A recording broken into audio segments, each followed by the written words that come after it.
Laissez-moi vous dire ce qu'est le message réellement avec quelques exemples. Le message nous a dit que le péché originel nous a dit ce que c'est, ce qui nous dit aussi pourquoi nous avons ce combat intérieur qui est dans notre être. Le péché originel est la raison pour laquelle Christ devait naître d'une vierge et mourir sur la croix. Il y a beaucoup de doctrines comme la prédestination, la divinité, l'adoption, démonologie, les dimensions, le trône de Dieu, la nuit du temps des événements, qui placent la Bible dans une perspective qui a du sens pour nous. Finalement, le message nous a montré que Dieu a créé l'homme pour que lui-même demeure dans l'homme. Il y a eu la chute, l'homme a perdu cette capacité d'être l'expression de Dieu, et maintenant, il a fallu des âges de loi, de grâce et d'amour combinés avec deux venues du Fils de l'homme pour nous restaurer à ce qu'Adam avait perdu. Ainsi donc, en tant que croyants, nous voyons le résultat final étant non pas que nous sommes de bons chrétiens et que nous attendons que Christ vienne, mais nous devons devenir ce que Dieu veut que nous soyons, ce qu'Adam a perdu. Et en acceptant ainsi la révélation de Christ en vous, devenant l'épouse, vous devenez aussi le véhicule de salut pour le reste du monde qui sont justes. Ceux qui sont justes, ceux qui ont une bonne vie morale, chrétiens ou non chrétiens, qui vont trouver la miséricorde au trône de Dieu par votre vie. Prenons les âges de l'Église. Ces gens-là, anti-Branham, ils disent qu'il y a du plagiat de Clarence Larkin, ils discutent au sujet des âges et des messagers, et si c'est une fausse doctrine, si les dates ont été prises d'ici ou de là. Et je ne les blâme pas parce qu'il y a beaucoup de gens dans le message qui enseignent cette théorie des âges le message, des âges de l'Église, cette théorie. Et voilà pourquoi je dis que c'est même pas être dans le message, ça. Lorsque le livre est ouvert, qu'est-ce que les âges de l'Église signifient pour vous et moi personnellement? Cela nous révèle des choses que ni Larkin, ni Frère Branham ont dit explicitement parce que quelque chose nous est révélé entre les lignes. Il y a des mystères cachés là. Correct? Ainsi, voilà ce qu'est véritablement le message. Ces gens qui quittent ne l'ont jamais vu. Ce que sont les tonnerres, ce que sont les mystères cachés à l'intérieur du livre. Bien, laissez-moi vous donner un exemple. Les âges de l'Église, pour la plupart des gens, Éphèse, Smyrne, Pergame, Thyatire, Philadelphie, Sardes, Philadelphie, Laodicée, des messagers pour chaque âge, Paul, Irénée, Martin, Colomba, Luther, Wesley, Frère Branham, les âges de l'Église. Chaque cité, ceci était le personnage pour l'âge de l'Église, c'était le messager de l'âge de l'Église. C'est la théorie finie. Ça, c'est la théorie. Mais que sont les âges de l'Église pour vous, jeunes gens? Quand vous lisez votre livre des âges de l'Église, quand vous lisez le message, quand vous recevez le livre ouvert, quel est le mystère des âges de l'Église? C'est la carte du développement de chaque chrétien individuellement. C'est ça le secret.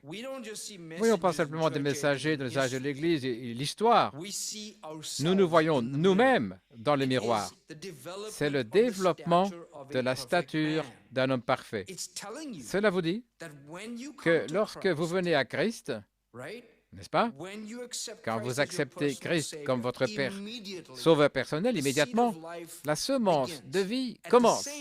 Au même moment, une autre semence qui est là, avec laquelle vous êtes né de vos parents, une autre nature qui est l'ancienne personne là qui combat contre vous, qui vous dit, alors que vous commencez en étant excité dans la parole, excité au sujet de Christ, vous devenez un nouveau chrétien, vous êtes baptisé, l'expérience du baptême du Saint-Esprit, un feu qui brûle à l'intérieur, le zèle, vous voulez sortir et répandre l'Évangile. qu'est-ce qui va arriver?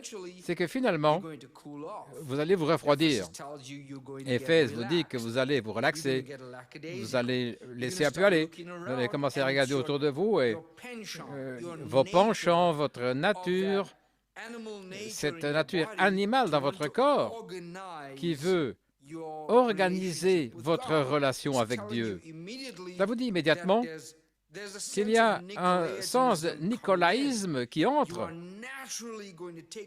Et naturellement, vous allez prendre la révélation que Dieu vous a donnée et commencer à avoir un sentiment pour vous organiser.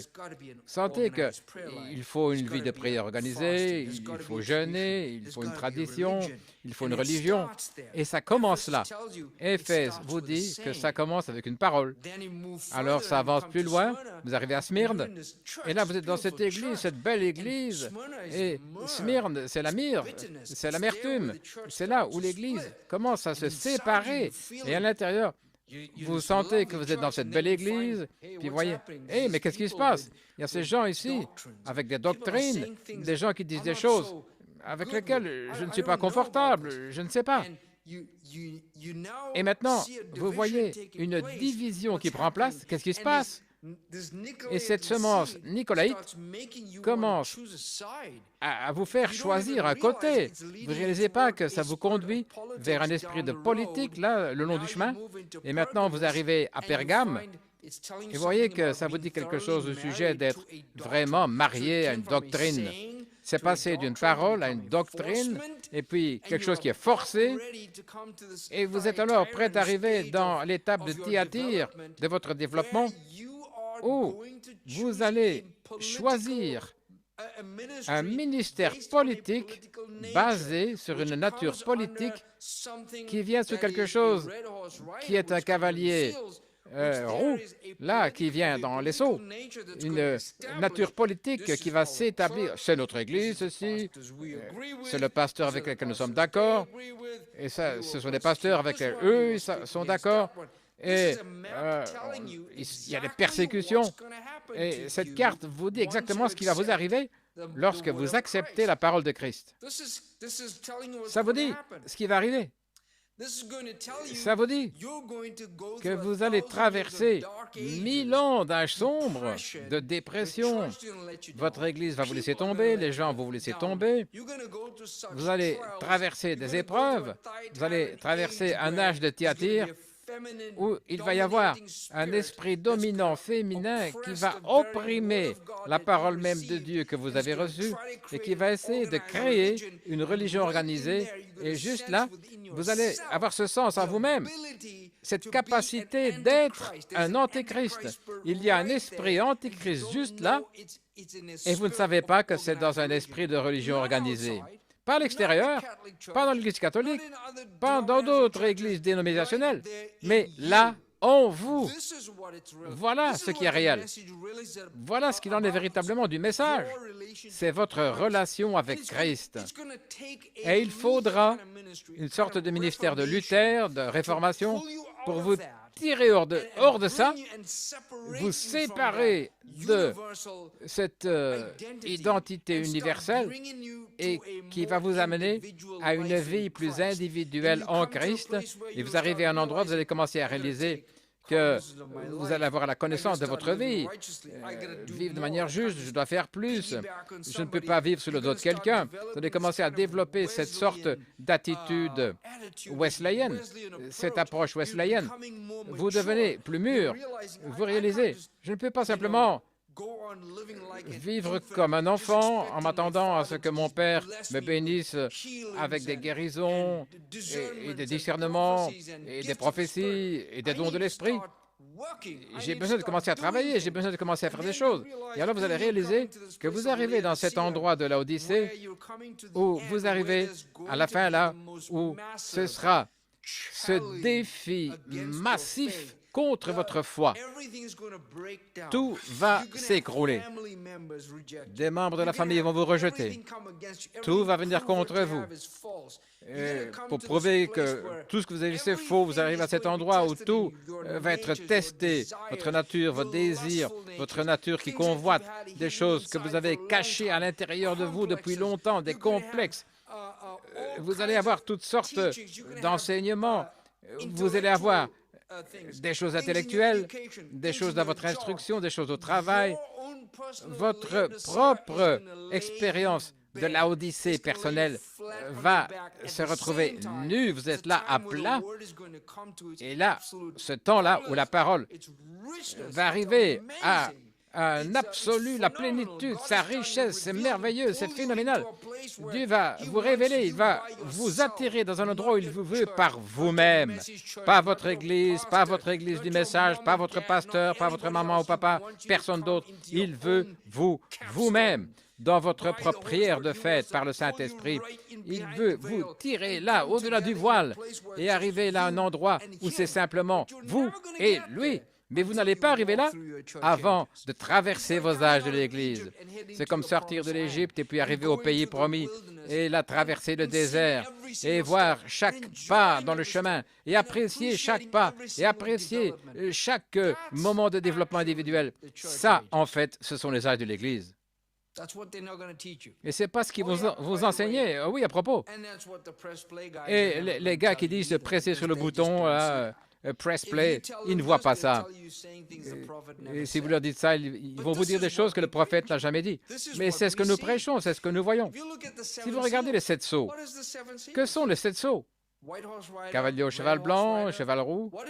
Qu'est-ce que le message des 7 sceaux? Oh, c'est un cavalier au cheval blanc, il a un arc, il n'a pas de flèche, c'est un imposteur. Et regardez, le cheval roux, c'est un esprit politique. Il a une épée, et il abat des hommes avec l'épée, et il répand du sang. Et le troisième, il a des balances, là, et il mesure le blé, l'orge, et ça veut dire ceci, ça veut dire cela. C'est théorie, théorie, théorie. Mais comment est-ce que ça s'applique pour moi? Comment est-ce que ça s'applique pour vous personnellement? Qu'en est-il des sceaux?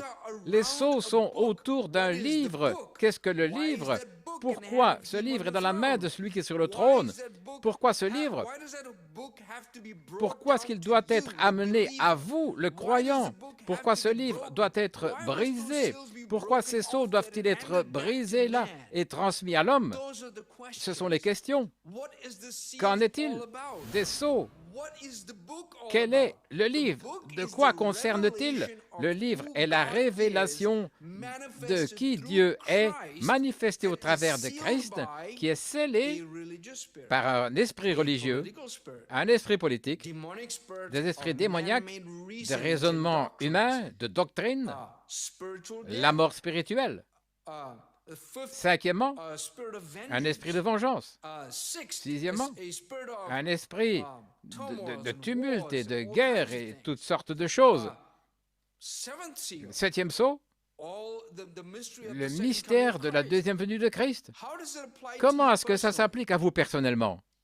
Vous ne pouvez jamais prendre le livre ou embrasser la révélation de Dieu manifestée dans l'homme, à moins que vous brisez votre esprit religieux. Est-ce que vous reconnaissez seulement que vous avez un esprit religieux? Est-ce que vous pensez que le cavalier au cheval blanc, c'était au sujet de quelqu'un dans l'histoire, au jour de Paul, du temps nicolaïte? Non, non, mon ami. Vous avez un esprit religieux sur vous maintenant même. C'est le premier sceau qui doit être brisé. C'est la religion. Même si vous prenez le message et vous en faites une religion et vous enveloppez ça autour de la parole, vous pensez, ah, j'ai la puissance, j'ai l'autorité. Vous avez un esprit religieux sur vous. Vous êtes un faussaire. Vous êtes une personne qui comprend vraiment ce que sont les sceaux. C'est quelque chose de tellement profond et personnel pour vous qui vous aide à briser votre religion. Vous brisez, vous allez prier différemment, vous allez servir Dieu différemment, vous allez voir Dieu différemment, vous allez voir l'humanité différemment, vous allez voir l'Église autrement, vous allez voir vos frères et sœurs autrement. Si vous brisez le cavalier au cheval blanc, là, autour de la révélation de Christ, pour vous personnellement, si vous brisez le cavalier au cheval roux, qui est un esprit politique qui vous fait choisir un côté ou l'autre, suivre des camps, vous prendre le côté de certaines personnes, quelqu'un qui croit, comme vous avez besoin de respecter un certain frère ou l'autorité de l'Évangile, ça, c'est un cheval roux. C'est juste là, dans votre vie personnelle. Vous n'avez pas vu la révélation des sceaux. Si vous n'avez pas vu ceci, comment ça s'applique à vous personnellement? Et lorsque vous allez arriver au 6e sceau, vous parlez des problèmes de famille, comme des guerres, des rumeurs, turbulences, des maladies, des fléaux, des trompettes, toutes ces choses-là. Au moment où vous arrivez à ça et vous réalisez que toutes ces choses, c'est un sceau, comment vous allez être affecté par les choses les plus stupides dans votre vie, comme la maladie, vous ne croyez pas que Christ peut vous guérir, et les problèmes de famille, des problèmes de mariage, les problèmes avec les enfants, toutes ces choses, c'est votre propre 6e sceau, des choses qui cachent la révélation de qui vous êtes en Christ. Et si ça n'est pas brisé pour vous, oubliez même le 7e sceau qui vous montre la venue de Christ en vous pour vous ramener à ce qu'Adam a perdu. Voilà vraiment ce que sont les sceaux. Vous ne pouvez pas prêcher à l'épouse de Christ les 7 sceaux sans apporter ça à eux personnellement.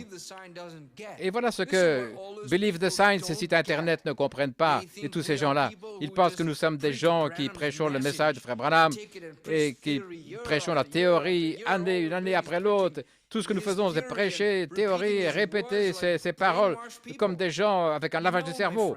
Non, mes amis.